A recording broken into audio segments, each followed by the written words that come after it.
Dad, can you open up my number on the box? You think it's time for another number? Okay. I think we might have missed a day or two. He's like, no, we did, Dad. We've opened 1, 2, 3, 4, 5. That means you got 2 of them today. 2. Here's 7. And where's number 6? Here's number 6. You get both of these today, bro. Oh, look at this. You get this one and this one. Oh, it's a big day for you for treats. Cruzy's been sitting here by this thing, barking at it sometimes, don't you? He just sits there and barks at it, like, Dad, give me another one.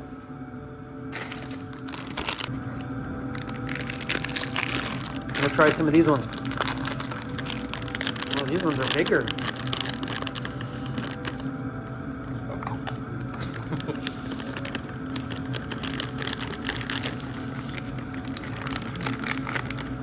Oh, that's a big one. Got a brand new argon mix tank. The last one was a shorty. This time we got a big one. And this is what happens when you're welding a run out of gas. Come on, focus. Focus. Yeah, they just turned to garbage. None of these were sticking. And so I grinded them all out. Even these ones, none of these. I went all the way along here and I thought there was something wrong with me. Turns out it was that. So let's finish off all this today. I'm trying to get as much done on the floor as I can today because tomorrow I'm catching the ferry over to the mainland to have breakfast and do a little Christmas shopping with my daughter. She's made it really easy for me this year. I asked her what she wanted. She told me nothing. I'm like, well, do you want to just go to the mall and you can pick out whatever you want and I'll pay for it? She's like, yep. So I'm a little bit nervous about it because I told her, grab what you want and yeah, we'll just tap and go. So yeah, maybe I made a mistake. Yeah, come on now. These are getting way better.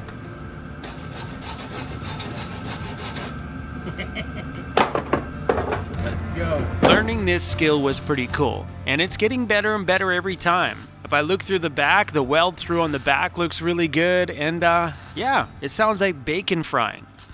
That's what it's supposed to sound like. Things are looking good. Well, these are getting good.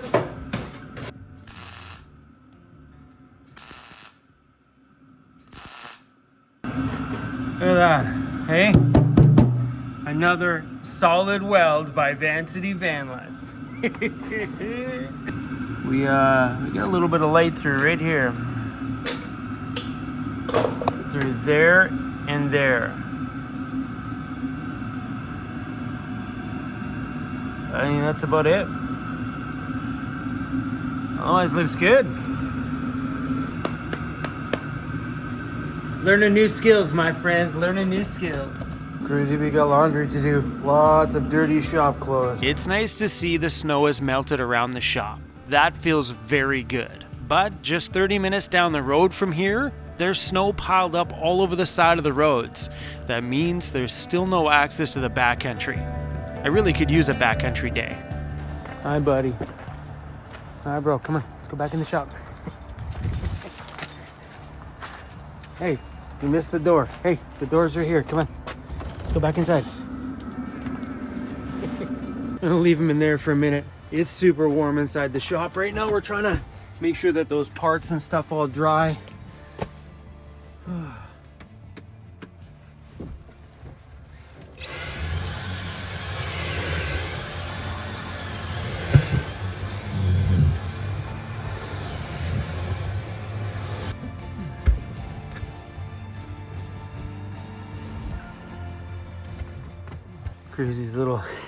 Cruzy's little teddy bear. This guy looks like he's always in a constant state of drunk. He's cute. My van's got rust and stuff coming through again. I've been fighting with rust on this van since the very first day I bought it, and all over the place it's starting to come back. Even on the inside of the back of the fenders here, look at these. The only crappy is now that I have this textured coating on there, doing repairs are going to be a lot harder because we're going to damage this. But these back fenders are going to rot out pretty soon. Like, I'm scared to even pull on them. Like, this poor van of mine. Inside the back of the fender here, look at all these marks in here. And it's like, looks like it's rotting here. Look at this stuff. I don't want to pull on it too much, but it's moving. She is a great van, and I absolutely love her. But I get tired of constantly fixing the rust on this thing. That's why you guys see me taking so much care on getting all the rust cut out of the ambulance and doing as much rust prevention as I can on this ambo build, because I don't want to fight this all the time. I'm tired of fighting this. I'm tired of looking at my home and seeing more rot coming through. This van came from the prairies in Canada, so I think it spent time in Saskatchewan, time in Alberta before it came to BC, which then it went to an auction. Some car lot bought it, then I bought it from the car lot. So it's been through some serious Canadian winters. So when I got it, it was rotted right through. It makes me sad when I see stuff like that on the back fender. It makes me really sad. This side's got some few little marks here, but not as bad as the other one.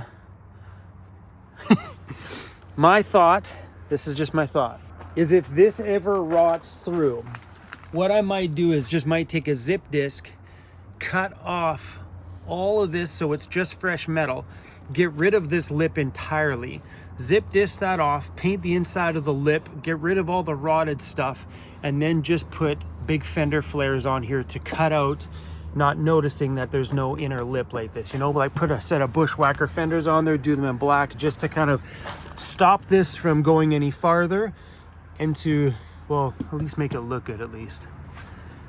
Yeah, man. Or are you just a sweet one? It's the neighbor's dog. What are you doing over here? Coming over for a visit? Are you coming over for a visit? Hi, puppy. Hi. You're just sitting on our driveway. Your driveway's over there, puppy. Hey? What's the matter? You're not getting enough love next door. Hey? You gotta come over here for some love. Mabel's outside. Do you care? Hey, Mabel's outside. I think she came over to say hi to you.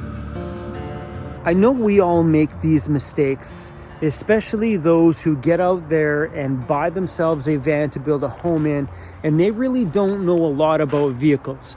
I am 100% guilty of this fully. You buy the van and you get so focused on building a home on the inside and get so excited about it that there may be a few little rust holes on the back of the flooring, and you really just kind of like maybe throw a coat of quick paint on it so you don't see it. Then you put flooring and insulation, everything on top of it. Then you build a giant home on top of that little piece of rust on the floor in the back.